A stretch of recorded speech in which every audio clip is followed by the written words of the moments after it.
My name is Neville Hacker and I have been running the Gynaecological Cancer Centre at the Royal Hospital for Women in Sydney since 1986. One of my major objectives when I came to Sydney was to set up a multidisciplinary team, and we managed over the next few years to attract experts in all of the necessary fields in order to treat these patients appropriately. I've always had a strong interest in vulvar cancer and a more conservative approach to vulvar cancer, and we recently published our results of about 120 patients who we treated with stage 1B, FIGO stage 1B carcinoma of the vulva. And the 5-year survival was 95%, and pleasingly only 4% of those patients required a radical vulvectomy.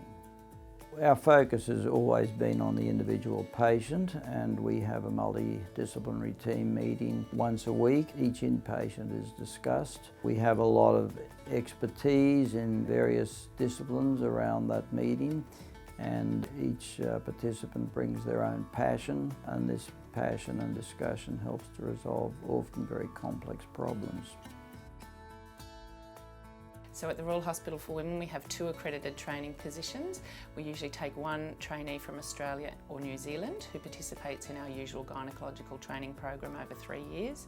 We also make an effort to take an overseas person, particularly trainees from developing countries, to learn the techniques, the surgical techniques, and how we look after women with gynaecological cancer here in our unit in Australia. So at the Royal Hospital for Women we benefit from having 2 accredited trainees. Our own trainees are of a very high standard, and the overseas trainees teach us to be very culturally diverse, and so it's a mutual arrangement, and we benefit by having them teach us how they would manage cases overseas in a different environment, and they take back with them some of the surgical and clinical skills they otherwise would not have learnt in their own country. Radiation oncology is a very important part of a gynaecological oncology service.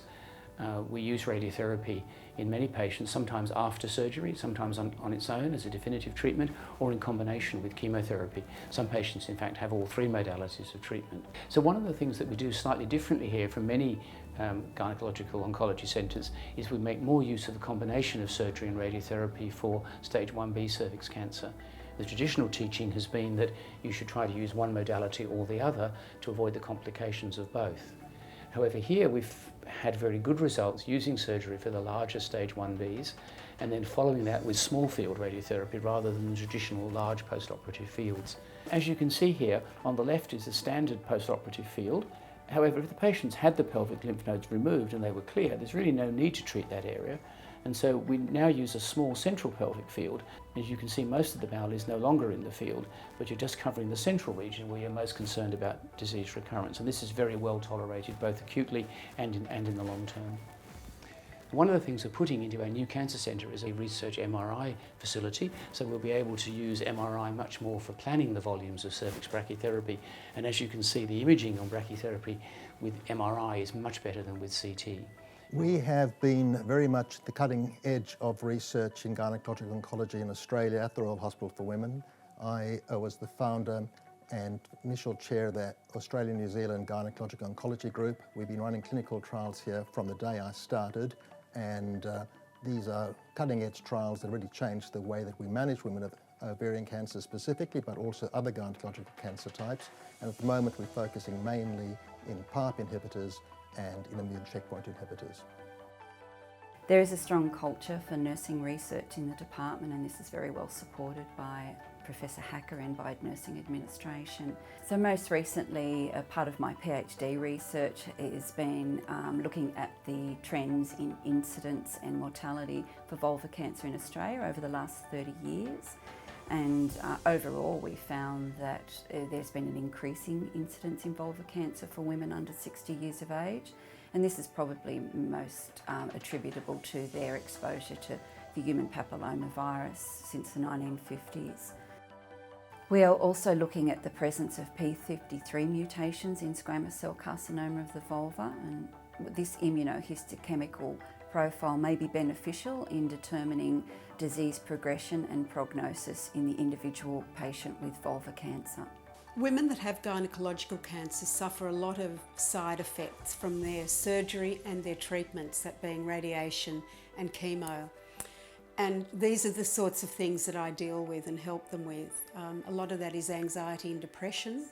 And one of the biggest problems I find is fertility, because we do have very young women come in here as well who've got to have all their reproductive organs removed, and therefore they can't have children. And that often causes the most extraordinary grief. So I do spend a lot of time with those sorts of problems in women. I think the uniqueness of this centre is that we are able to actually diagnose patients, treat patients, and take them right through to maybe palliative care. And we do all that under the same roof. And I feel quite privileged that I'm involved in that care, that long-term care. The most challenging cancer that we treat is ovarian cancer, and so for the last 15 or 20 years we've had a basic research program aimed at trying to find a screening test, a marker, or more likely a panel of markers that would allow population screening. This is really the holy grail of gynecological cancer research, to discover a screening test for ovarian cancer. Uniquely, I guess one of our major interests has been in the surgical management of the stage 1B2 cervical cancer. These are the big cancers confined to the cervix. And two of the cases that we reported were actually pregnant at the time, and they had radical caesarean hysterectomies. But more recently, we had a young woman, Lisa, who elected not to have the surgery, although she had a very large 1B2 cervical cancer at about 18 to 19 weeks. We got Michael Friedlander involved, and she had some chemotherapy and had a remarkably good response to the chemotherapy. And she subsequently had a successful caesarean radical hysterectomy, and the baby's doing very well. So I guess in a nutshell, the hospital staff were just outstanding, and we couldn't fault it, going from oncology to birthing suite, and you know, from the reception staff and the professors and every single person that I have ever met here and continue to meet and catch up with on the outside world. It's like another life. Like, I feel like royalty when I'm here, and I'm just so ever grateful that I stepped foot in this hospital. Yeah, I really am.